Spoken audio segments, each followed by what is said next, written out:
Welcome back to my NHS RN channel. Okay, thank you so much for supporting me. Here I would like to tell you about the importance of communication skill in the OSCE exam. Okay, so the first thing is clearly explaining care, diagnosis, investigation, and treatment. Okay, so the examiner will be assess your clarity about explaining care, diagnosis, investigation, and treatment. Okay, you got it. So whenever you talk to the patient, explain clearly. Okay, even small short sentence. Okay, then second one is involving the patient in decision making. Okay, the patient has the right to take decision. Okay, you can't force the patients can refuse their care as well. Okay, so if the patient refuses it, you just explain what are the importance, why you need that care, or what are the benefits of the care, and explain the care positive things to the patient. Then still patient can refuse it. If the patient refuses it, that you can't force them. Okay, so allow the patient to take decision on their own care. Okay, the third one is communicating with relatives and healthcare professionals. Okay, so you need to communicate the relatives and make them comfortable about what you're going to talk to them. Okay, give support to them, give confidence to them. Okay, you have to talk to them positively. Okay, make sure that confidentiality before you talk to them. Okay, then you need to also talk to the healthcare professionals regarding the patient's care, diagnosis, and what are the things patient needed from that particular professionals. Okay, for example, physio. So you have to explain what are how the patient need care from the physio. Okay, then fourth one is seeking and obtaining informed consent. Okay, before you do everything to the patient, get consent. Okay, you can get consent verbally or written consent.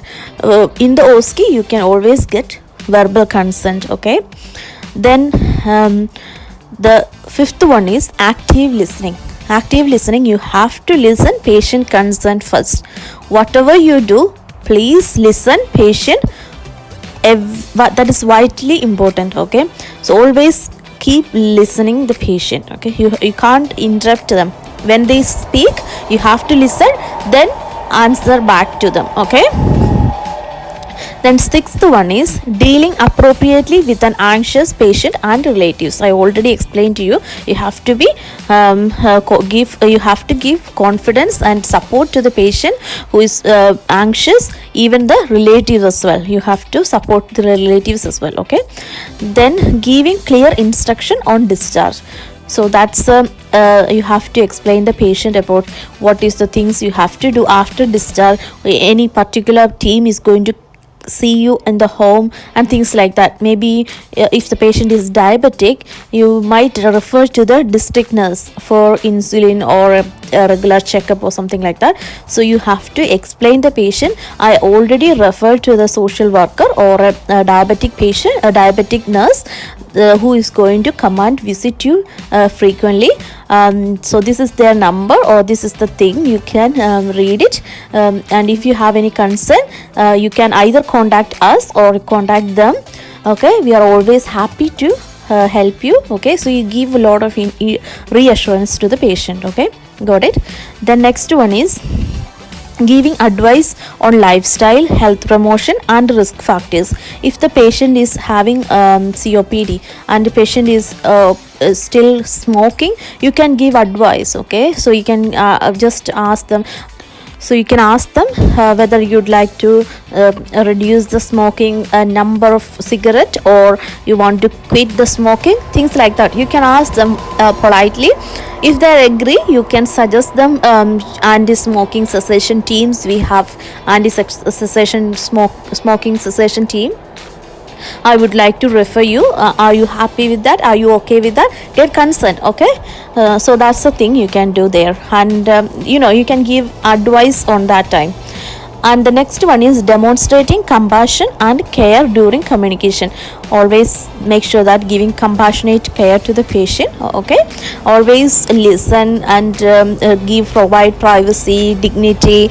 Okay, listen them properly. That's the thing you need to include it. Okay, then clear documentation which meet current NMC guideline. Okay, clear documentation that you will learn soon. I'm planning to make a video about it, so if you are interested, please let me know.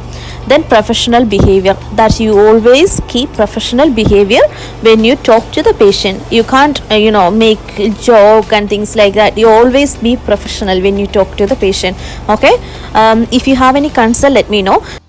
And if you are being assessed using a nursing mannequin, please remember that you verbalize all the actions and reasons of action in the same way you would speak to the real patient. Okay, when you say the mannequin, don't think that is a mannequin, it's a real patient. Think that is a real patient and speak according to that. Okay, the next stage I would like to talk about the communication skill assist in approaching to the patient. Okay, when you approaching to the patient, examiner also check some communication skills. What are the communication skill the examiner will assist when you approaching to the patient? That's what I'm going to say. The first one, how you introduce yourself and explaining and clarifying the purpose of nursing and midwifery encounter. Okay, that means how well you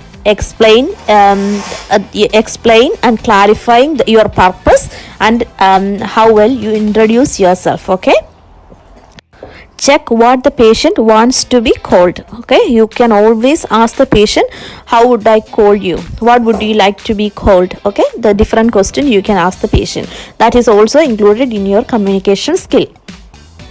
The third one is be polite, be respectful, non-judgmental, and maintain the patient's dignity. Okay, always keep in your mind that always you're polite, respectful to the patient, not at all judge patient movement, speaking, or nothing at all. Okay, have you got it?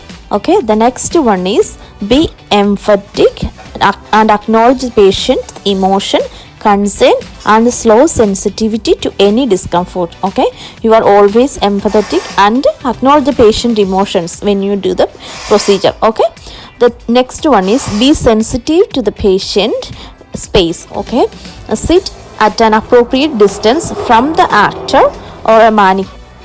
The next one is you need to treat the patient as a real patient, a mannequin as a real patient. Okay, always think that is a real patient when you see the mannequin, and you need to communicate according to that. Okay, the next one is the examiner going to check your communication when you give explanation and advising. What are the areas they're going to check in when you going to do advice and explanation to the patient? The first one is establish what the patient already know about it and ask what they want to know about it. Okay, before you do any procedure, just ask the patient what they know about it and what they want to know about it. Means what they already know about it and what are the things they don't know about it. Okay, so you will know that what are the things you need to emphasize more on that particular area. For example, if you're going to give medication, for example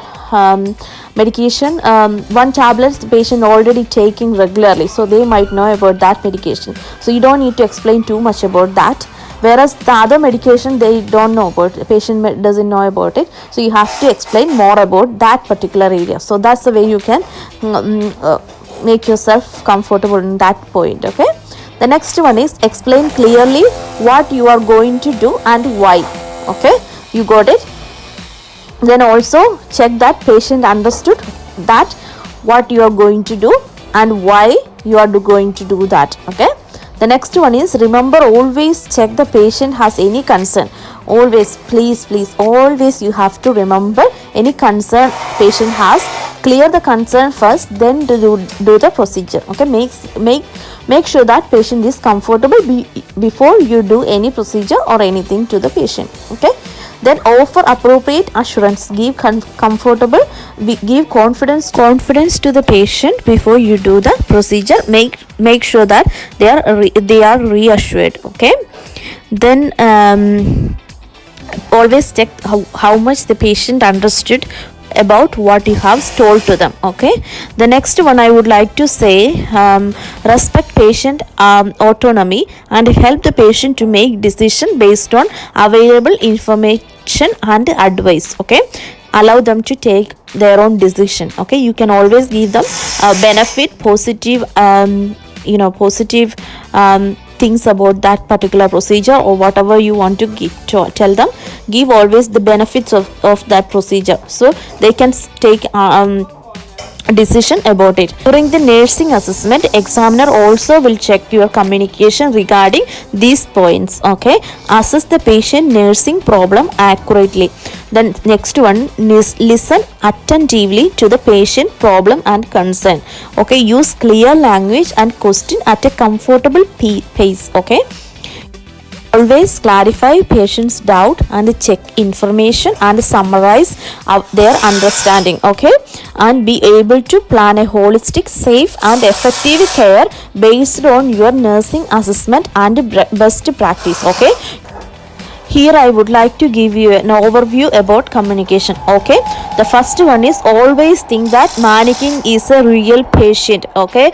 How you talk to the patient, the same way you have to talk to the mannequin. Okay. That's the most important one you need to remember about your communication. You always listen properly. Okay. Always listen properly. That's the second one. You always introduce yourself and always ask the patient what they would like to be called. Okay.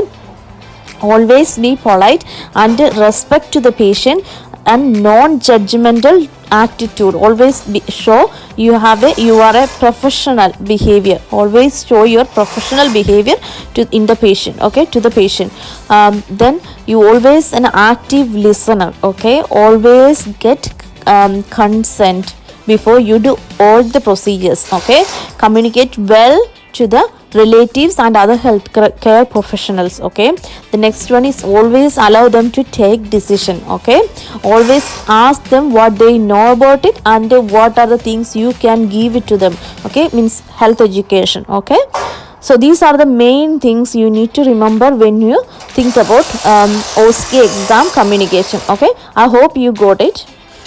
Thank you so much spending time with me. Thank you so much for supporting me. I'm happy to have you in my channel, and please subscribe, like and share my video if you feel it is good, and please make a comment in the video. Thank you so much for spending time. Have a nice time. Keep on practicing your OSCE. Okay.